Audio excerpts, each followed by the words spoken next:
O ngayon mga kababayan, Palm Sunday, araw ng palaspas. Kasi bukas po mga kababayan, Lunes Santo na, Holy Week. Yung ating Pangulong Bongbong Marcos, nanawagan po for kindness, selflessness during Holy Week. Ayan po. Marcos urges kindness, selflessness during Holy Week. Araw kasi ngayon ng palaspas, Palm Sunday. Pero niya Mr. Maravillas, nabasa mo yung balita 2 days ago na yung image ni Jesus Christ, ginawang bakla.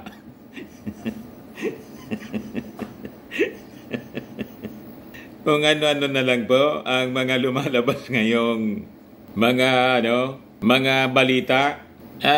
Nakita ko po yon. Ito siya, oh. Ginawang bakla, mga kababayan, yung imahe ng ni Jesus Christ po.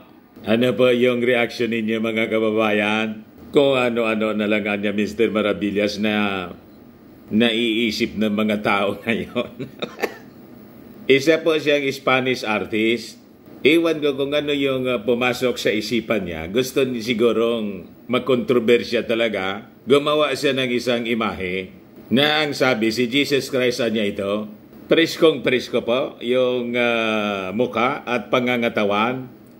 Walang bahid po ng walang bahid ng dugo, tulad ng mga images, traditional images na nakikita po natin kay Jesus Christ at na-emphasize masyado yung abs.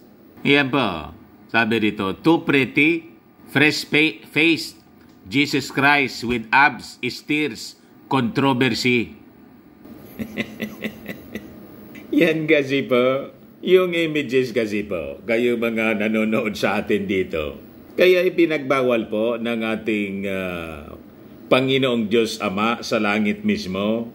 Ang images, yan ang medyo ayaw tanggapin kasi ng maraming mga mamamayan, lalo na ng mga Catholics.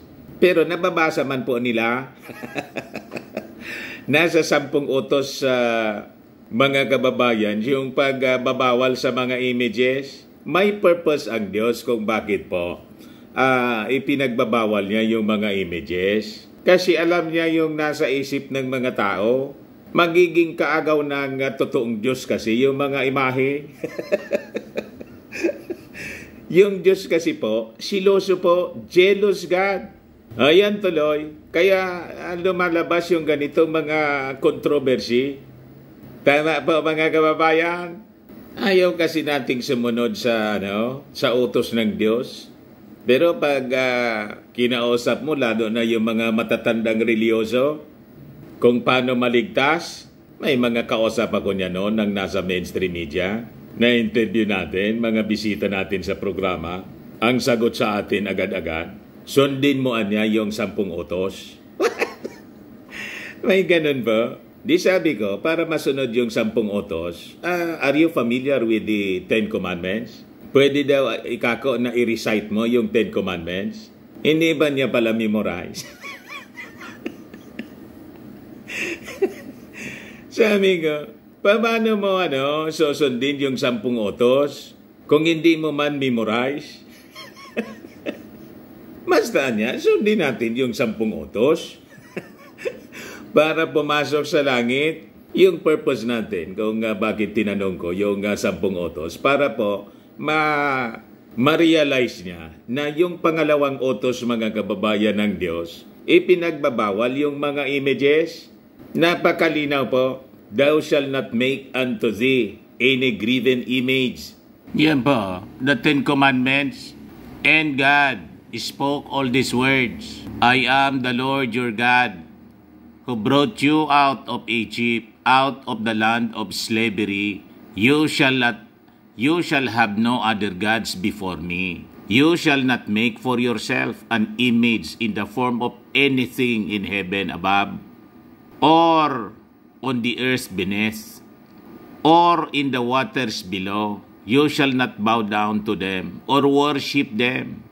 For I'm the Lord your God. I'm a jealous God, punishing the children for the sin of the parents to the third and fourth generation of those who hate me, but showing love to 1,000 generations of those who love me and keep my commandments. O di ba napakalinaw mga kababayan yung 10 utos? Yun ang pangalawa sa utos ng Diyos. Huwag gagawa ng anumang imahe daw. Images of anything in the skies, in the heaven above, or anything in the earth beneath. Hilig natin sa mga imahe. Ayan tuloy, na kontrobersya mga kababayan, ginawa pang bakla. Kamukha niya, oh. Malamang pag binindisyon na naman ito, mga kababayan, ni-recognize ng Vatican. Kasi yung Vatican po, naging liberal na ngayon. Baka parte na ito sa maging images na makikita ninyo sa mga altar other than during election po, kung sino yung in-endorse na kandidato ng ng church. Sinama po, tulad nung panahon ng election po, si Lenny. Yung mga tarpaulin ni Lenny nasa kahiliran na ng mga images ng mga santo. Kaya nabansagan po si Lenny, Santa Mama. So sabi rito, a poster of Jesus Christ with abs minus the crown of thorns and less wounds on his rib cage and face caused online stir. Seville artist Salustiano Garcia Cruz depicted Jesus Christ as a young, handsome man wearing a loincloth. His face is almost devoid of blood, gushing from wounds inflicted by a crown of thorns, which was the usual depiction of Jesus Christ for decades. Cross creation was an Easter poster commissioned and approved by the General Council of Brotherhoods, which organizes the Holy Week processions in Seville, Spain.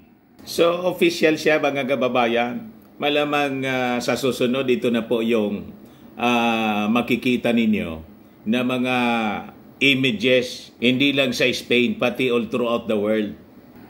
You see, mga kababayan. So dito na kayo mananalangin, mga Catholics. Ito na yung bagong image na inyo pong sasambahin. Di ba? Nagbabagoan niya talaga ang panahon, Mr. Maravillas. In several interviews, the artist defended his work against criticism of being allegedly effeminate or homoerotic. A gay Christ anya because he looks sweet and is handsome. Come on. We are in the 21st century, sabi po ni Garcia to El Mundo Daily. Malamangan niya, Mr. Maravillas, yung mismong artist. Alams na. Kaya ganon yung kanya ginawa. In another interview, the artist stressed that he did not deviate from past depictions of the religious icon. There is nothing revolutionary anya in the painting.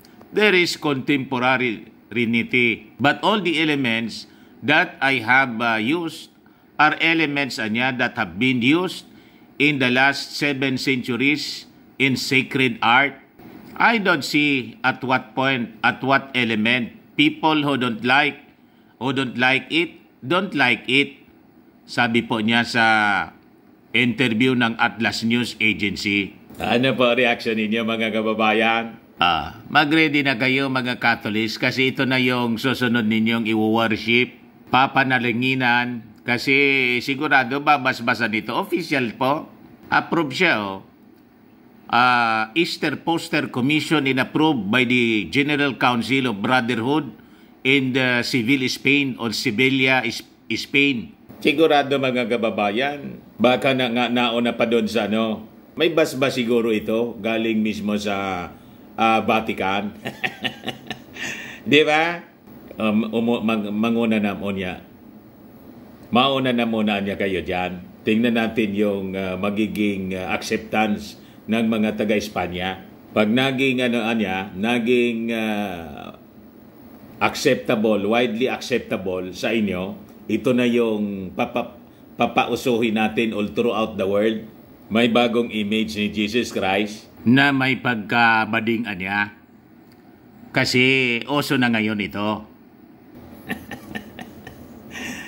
So, ano ang masasabi po ninyo? Sabi ko sa inyo, hindi magkakamali po yung Bible, kaya ibinawal po yung mga images. Hindi po ako nagbawal yan, ha. Yung ating Panginoong Ama sa Langit mismo ang nagsabi, as written in the Bible, nasa 10 Commandments po siya. Kaya lang sa Catholic Commandments po, pero sa Catholic Bible po, nandyan siya, dinajustify lang po nila. But sa mismong commandment sa Catechism po, inalis nila po yung yung number 2 commandment. Tapos yung pang-10 commandment po, in-split nila.